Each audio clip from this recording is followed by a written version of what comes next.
said, training came with that as well. And so, speaking to John after the presentation, he said, "Oh, Dorcas, why didn't you come with me?" Initially, I was going to the presentation, just clicking the up and down arrow, and then over time, we've actually developed the haberdashery aspect, which I do with Angela, good friends of Prue, and hence why I'm here today. So the first slide shows a tool for self-reliance. This is actually the national headquarters in Ettley Marsh. Angela and myself, 2021, towards the end, we collected all these items, and we were curious what actually happens to them when they get to Southampton. So we decided to go on a road trip to find out what happened. Where's the arrow? Which one? That one. Down. That's it. Okay. So can you believe that all those items there fitted into one car? There was like 13 sewing machines, bags of fabrics, wool, you name it, anything haberdashery, it fitted into the car. Angela and I, we just about managed to actually squeeze in.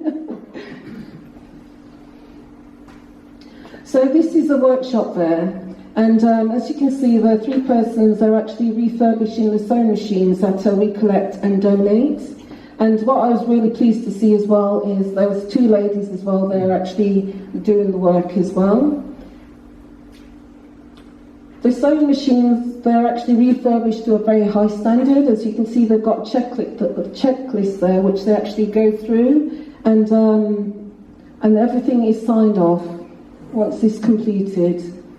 And then in their storeroom, what they do, they get all the work done, the machines are done, literally ready to go, packed into different areas in the storeroom. So when it comes time to do a shipment, if it's going to Malawi or wherever, they need like 30 or 40 sewing machines, they just go to the storage and bring them out ready to go. Along with the sewing machine, they send out what we call an haberdashery kit. This is like a start-up for the persons who are getting the sewing machine. So you can imagine if you've got a sewing machine and nothing to go with it. So I bet you're wondering what's in my box. No, I haven't bought Prosecco.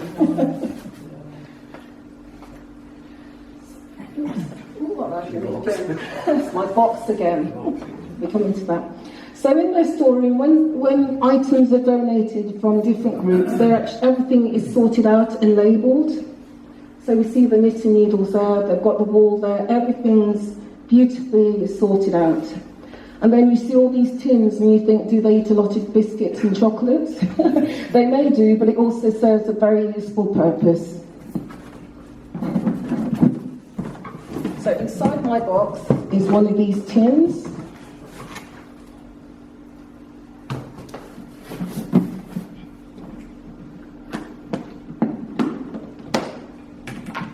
And you'd actually be amazed at the amount of items that you can actually fit in this tin. You've got zip, you've got buttons, you've got sewing cottons, you've got lots and lots of things fitted in there.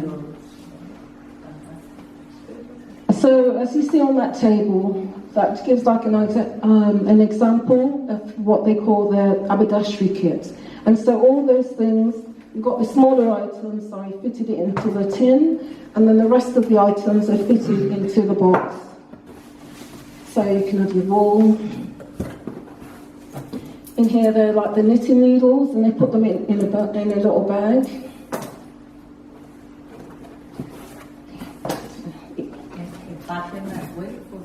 Yep, it keeps on going. You've got fabrics, and you've got like your sewing patterns as well. So as you can appreciate then, when these items are received, it's not just the sewing machine, you get the startup kits as well. And also the way the sewing machine is packaged in such a way like a wooden case, and the case is made in such a way that when it's received, they pull it up and secure it, and that forms like a structure as well for them to be used as well. So that's Angela and myself there, day down at Ettley Marsh. They were very welcoming, and it was actually a pleasure to be there to actually see all the volunteers and the great work that they were doing as well. So those are an example then of the sewing kits all ready to go. So when the shipment's, same with the sewing machine, when the shipment's ready, then you grab a box of haberdashery kits that goes along with each sewing machine. Oftentimes the project's given maybe machines or items that are not suitable for the overseas market for what they're doing. So on site they've got this beautiful shop, and the machines are refurbished the same and they're actually sold, and the shop there is run on site by actually volunteers, and most of the volunteers there, they've got learning challenges, and so it works great for the project and also for them as well, you know, something very worthwhile that they can be doing. And this is inside the shop as well. When it comes to fabric, they just take certainly lightweight fabric, so they don't take like denim and like the heavier fabric because it's not suitable for the market there. So those are the items that you've seen that they've got there, and they're ready for sale as well. And when you're walking around their storeroom there, the nice thing as well, you see signs there saying for like the volunteers, for excess supplies that are not suitable to go overseas, if you want anything, speak to the persons in charge and you purchase it. So, and then the funds actually regenerated back into the project. And so this picture here is a pictures from a couple of the projects overseas. Oftentimes you'll start a lady off with one sewing machine, and she's got the business know-how, and as the ladies start generating income, what they do is then they buy more machines for themselves and they employ people and actually make a little business out of it. And that's the end of my presentation, and if there are any questions. Yeah, thank you, Dorcas. Yeah, questions and answers. I was going to say this one final thing. Anyone that wants to join the group is most welcome. What we're looking for in particular is people who know about tools. Very often we get donations. Sometimes we don't know what we've got because we can't identify what the pieces are. So I've come up with this idea that you can be an associate member, so we can call on you as and when needed. To help us identify what type of tool it is, so we can advertise it properly on eBay, that sort of thing. Apart from that, any questions? We'll gladly respond as best we can. So, if you have tools or materials that you want to donate, where do you go? You can leave your details with us before we go, or go on to toolsabroad.org. There's a contact us page. Log your details there. We'll follow it up. And I'm very keen that we do absolutely follow up the inquiries, so you will get a response. Do you get when the stuff is shipped, do you get any sort of discount, as it were? Or do you put it in with well, on the shipping costs? Yes.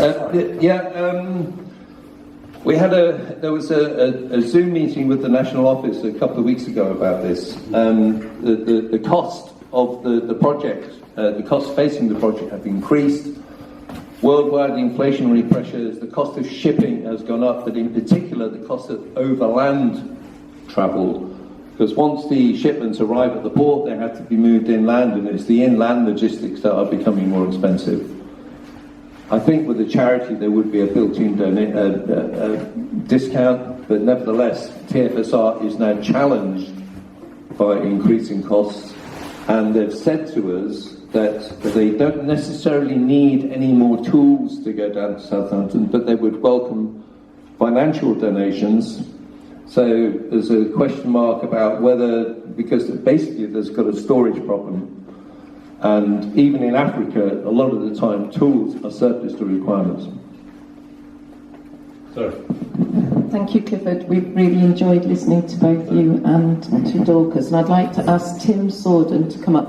And I'm sure if anybody does want to give anything, I'm happy to make sure that Dorcas or Clifford knows about it, and they can either collect it from Club. And I know Clifford has shown interest to want to be a Rotarian, so that's really good, isn't it, from the people that he's met today.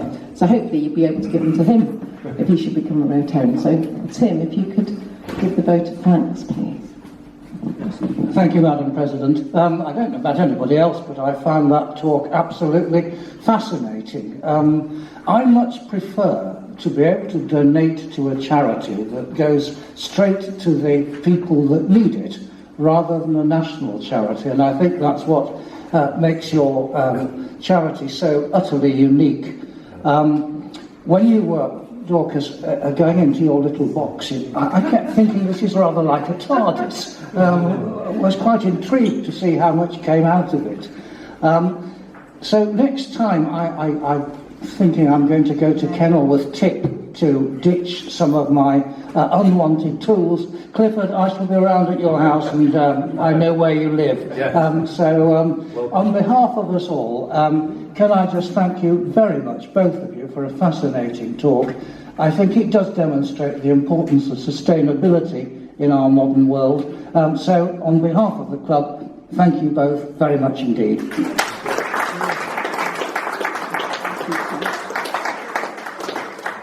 As a club, we'd like to present a cheque to you both for your charity. Hope that will help you to go far on what you need it to do. Thank you. Thank you for coming today, and hopefully we'll see you again. There is a haberdashery list as well, should anybody want it, and maybe we could do something in Rotary where they do shoe boxes at school. Maybe we could do chocolate boxes or something like that, full of different things. Because I know some of you have ladies in your lives that have bits and pieces like cotton and